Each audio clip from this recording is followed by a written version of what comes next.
finalizamos mais uma parte dessa leitura.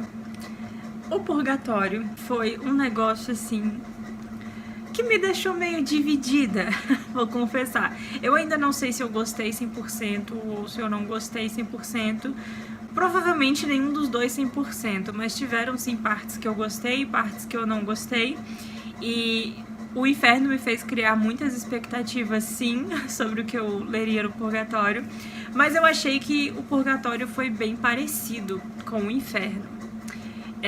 A gente, tipo, como se fosse uma receita de bolo, sabe? Como se o Dante tivesse escrito ali um primeiro livro de uma série e aí ele precisasse escrever um segundo livro, mas tivesse que fazer umas pequenas alterações ali para não parecer a mesma coisa. Foi isso que eu achei do Purgatório, porque a gente tem ainda os pecadores sendo castigados, né, de certa forma, para poder se limpar dos seus pecados e poder chegar lá no paraíso. E essa é uma coisa, então, que difere, né, do Inferno, que no Inferno os pecadores estão lá sendo castigados para sempre, enquanto no Purgatório eles estão ali só de passagem, então uma hora vai acabar, não é para sempre, e eles vão ser recompensados por ter passado por todos esses castigos, por todos esses 7 andares, né? Inclusive, esse número 7 me deixou intrigada por um bom tempo também, porque eu pensei, bom, o Dante, ele tem uma coisa com o número 3, né? E outros números que tem a ver com o número 3. O que o 7 tem a ver com o número 3?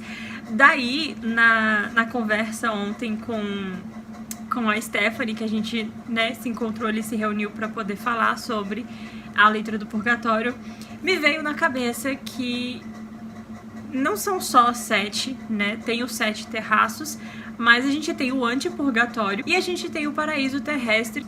Então, somando o antipurgatório e o paraíso terrestre, a gente tem os 9, as 9 etapas, os 9 círculos do purgatório, né? Mais os 7 terraços, um para cada pecado capital. E assim como no Inferno a gente tem aqui também a lei do contrapasso, então o castigo que os pecadores vão receber ali em cada círculo do purgatório vai ter a ver com o que eles pecaram, né, em vida. Então, por exemplo, os invejosos, acho que dos invejosos foi o que eu mais gostei, assim, o que eu mais achei interessante, porque eu achei digno de um castigo do Inferno, que eles tinham ali os olhos costurados com arame. Os luxuriosos, por exemplo, a gente tinha eles sendo queimados, né? Acho que cada um tinha a sua chama, alguma coisa assim. A gente tinha aquele terraço que tinha uma névoa também, que eu não sei o que as pessoas fizeram nesse terraço. Eu não lembro cada detalhe. Temos também o dos avarentos, eu acho que eles ficavam com as mãos assim atadas, né, e deitados no chão.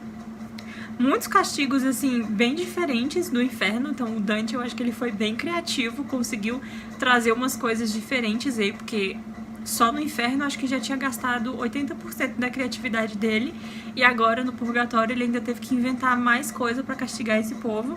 Então, assim, eu acho que ele conseguiu manter o leitor interessado, né, trazer coisas novas, mas ao mesmo tempo ainda trazer um pouco daquela receitinha ali do Inferno. Então o Dante subindo terraço por terraço junto com o Virgílio e encontrando em cada terraço alguma pessoa que ele conhecia ou alguma pessoa que foi importante ali para certa época ou alguma figura mitológica.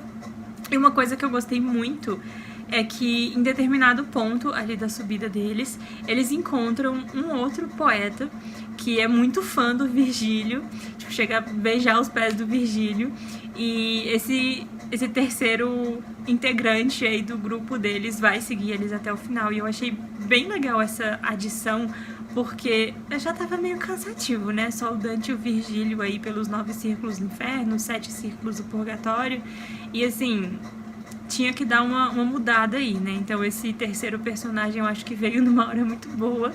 E ele deixou as coisas bem divertidas também, né? Porque como ele era muito fã do Virgílio, ele sempre ficava, tipo, puxando o saco e tudo mais. Diferente do Inferno, em que só tinha ali o guardião, né? Que geralmente era uma figura mitológica que tinha a ver com o pecado que ele estava guardando ali no círculo. No Purgatório a gente tem, além dos guardiões, né, a gente tem os anjos das virtudes. Então, as virtudes são ali as coisas contrárias ao pecado, e a virtude, assim, central, que era oposta a todos os pecados que estavam ali, era o amor. E aí, além do amor, né, cada terraço tinha a sua própria virtude, e essa virtude tinha um anjo, que era o anjo que levava eles para o próximo patamar. Uma coisa que eu não entendi, por que precisava desses anjos, porque tinha uma escada. Para cada próximo patamar tinha uma escada, mas quem levava o Dante e o Virgílio para o próximo patamar, para o próximo terraço, era um anjo da virtude referente ao pecado que eles estavam ali espiando, expurgando. Então, eu não entendi a função dos anjos de levar eles, sendo que tinha uma escada, mas esses anjos também acabaram servindo para afirmar ali, para o Dante ter certeza de que ele tinha concluído mais uma etapa, né? Que aquele percurso que ele fez tinha sido aprovado e tinha valido para ele ir para o próximo terraço. Inclusive, eram esses anjos que apagavam ali os pés que ele tinha desenhado na testa, que o primeiro guardião lá do primeiro terraço desenhou na testa dele. E o final, nossa, esse final do Purgatório, eu achei, assim, 1000 vezes melhor do que o final do Inferno, porque no Inferno eles chegaram lá, deram um oi pra Lúcifer e passaram reto, e não deu nada, não trocou umas ideias, assim, não rolou nada. Mas no final do Purgatório eles chegaram lá, teve festa, e carro, e grifo, e não sei quantos anjos, e não sei quantas damas, e não sei quantos uns sacerdotes lá. Eu anotei tudo aqui, calma aí. Eu achei muito bom o final do Purgatório, e eu acho muito incrível como o Dante põe significado, tipo, em cada mínimo detalhe. Tipo, cada peça, cada pessoa, cada coisinha ali tinha um significado por trás. E eu imagino as pessoas da época lendo e conseguindo pegar essas referências de uma vez, sabe? Sem precisar pesquisar em 50 páginas diferentes da internet, que nem a gente. Então, aqui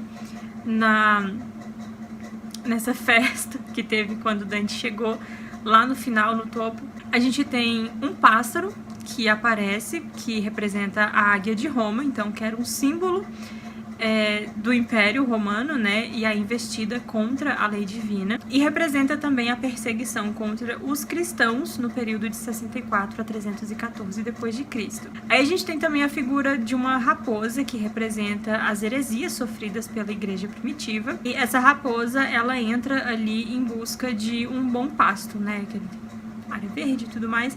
Ela entra ali, então, procurando um bom pasto, que seria ela tá atrás de uma doutrina para, né, seguir assim, para sair dessa vida de heresia. Aí a gente tem a águia em si, né, ali a gente tem um pássaro, mas a gente tem a águia também, que vai representar também, de novo, o Império Romano, e as plumas que ela deixa sobre o carro, que vão cair ali no carro em algum momento, referem-se ao poder temporal do Ocidente atribuído à Igreja pelo imperador Constantino no século IV. E para Dante, então, esse período aí desse imperador do século IV foi a origem dos males ali que afetou a igreja e a sua pureza. A gente tem também um dragão, que representa ninguém mais, ninguém menos que Satanás. E a passagem desse dragão, então, pode ser interpretada como sendo relativa aos cismas sofridos pela igreja, por exemplo, o de Maomé, que desfalcou a igreja de parte de seus fiéis.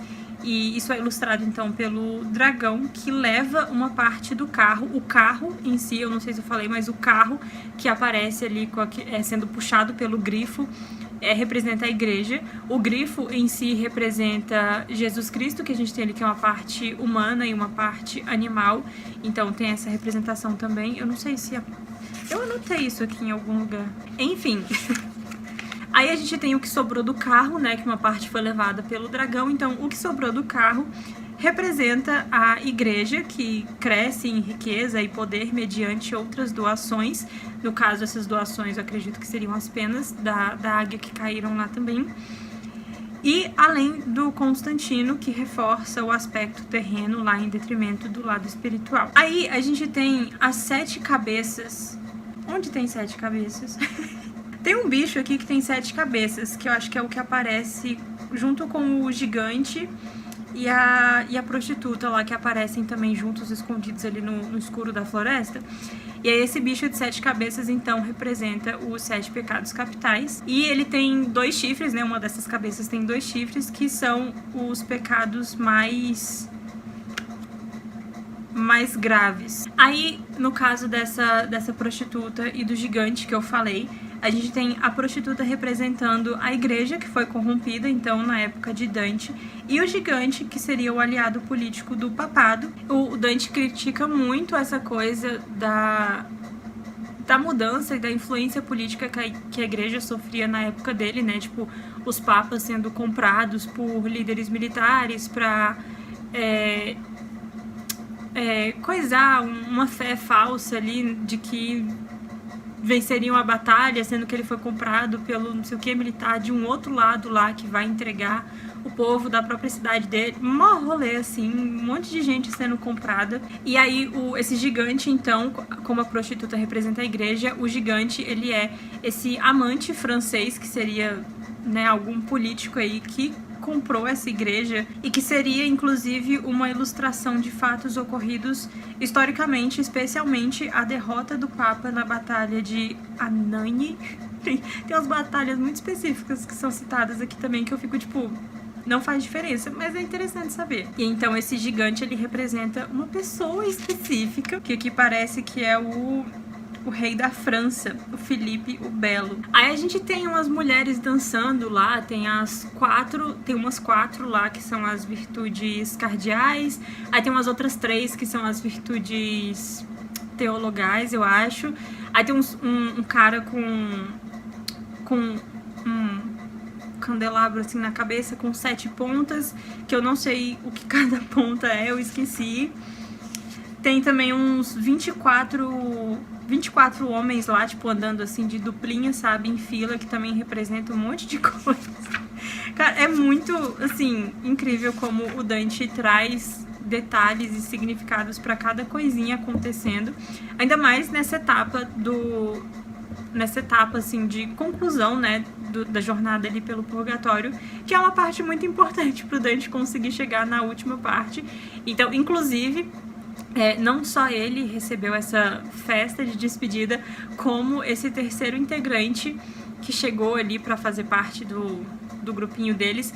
Quando esse terceiro integrante conseguiu passar por todos os 7 círculos, concluiu ali a jornada própria dele, né, de expiação dos próprios pecados, teve um trovão lá, a terra tremeu e não sei o que, para dizer que aquela alma conseguiu cumprir o trajeto dela e vai ser aceita no paraíso. Então, tipo, é interessante isso, né? Quando você termina, tem que ter algum sinal ali de que você completou, de que aquela jornada foi válida. Então eu achei isso bem interessante também. No geral, assim, eu acho que eu mais gostei do que desgostei. A única coisa que eu senti falta foi de ter mais coisas acontecendo ali mesmo em volta do Dante e ter mais pessoas conversando com o Dante, né? Eu achei que ele encontrou poucas pessoas por aqui e a maioria, não sei se a maioria, mas boa parte também das pessoas que ele citou não estavam de fato no purgatório, eram mais assim... histórias da mitologia que ele citava para representar aquele pecado em si. E uma coisa que me deixou um pouco incomodada também nessa segunda parte aqui do purgatório foi que, para falar que era meio-dia, o Dante precisava falar que o sol estava em não sei onde, com a constelação de Sagitário apontada para não sei onde, e sabe? Tipo, só fala que é meio-dia. E isso... toda hora, sempre que virava um dia, ou quando tava de tarde, na verdade era pra dizer que era meio-dia, pra dizer que tava anoitecendo e pra dizer que era de noite. Tipo, pra que complicar tantas coisas? Isso me incomodou um pouco, porque quando eu ia ler na análise, né, era um textão falando sobre a constelação de não sei o que tinha influência sobre não sei quem, que era o deus tal, que... Essa parte foi um pouco cansativa. Mas, no geral, a jornada inteira eu achei bem interessante mesmo. E agora, estamos prontos para seguir para a terceira e última etapa, então, dessa jornada que tá sendo essa leitura, porque essa leitura também tá sendo uma jornada em si, né? E eu posso dizer que eu já comecei o Paraíso e tá meio assim... aquela coisa assim, sabe? Nossa, eu já li tudo isso pra me decepcionar agora no final. Mas eu vou contar mais sobre o que eu tô achando do Paraíso no próximo diário. Então, por enquanto, eu vou ficando por aqui. Me conta aqui embaixo o que vocês estão achando dessa leitura, o que vocês acharam dessa última parte que a gente leu, então, sobre o purgatório, o que vocês mais gostaram, se vocês gostaram mais do inferno ou do purgatório até agora. E a gente se vê, então, no próximo diário de leitura. Tchau!